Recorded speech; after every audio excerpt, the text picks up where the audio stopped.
training. ფონდი ქართული გალობა 11 ივნისს დაგეგმილი კონცერტისთვის ემზადება. ფონდის საბჭოს წევრებმა აზორ ერქომაიშვილმა და ლექსო თორაძე მიღწეული წარმატებებისა და სამომავლო გეგმების შესახებ დღეს ჟურნალისტებთან ისაუბრეს. ფონდის მიზანია ხალხური შემოქმედების ხელშეწყობა და ტრადიციული ქართული სიმღერისა და გალობის პოპულარიზაცია. ფონდის საქმიანობაში მნიშვნელოვან ადგილს დაიკავებს ტრადიციული გალობისა და სიმღერის მეცნიერული კვლევა, უძველესი ნიმუშებისა და ჩანაწერების მოძიება და აღდგენა, შემდგომში კი მასალების აუდიო, ვიდეო და ელექტრონული ვერსიების გამოცემა.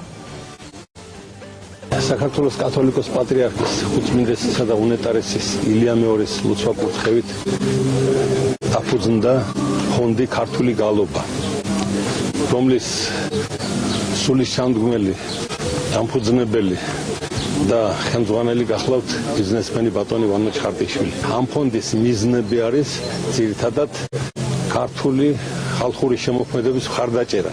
ეს მოვლენა, რომელიც მოხდება ივნისში და ფაქტიურად ხდება ახლა, ეს არის ასე ვთქვათ, ერთი დაგვირგვინება ამის წინამდებარე აქტიურობის. მეორე კიდევ დაწყება კიდევ შემდეგ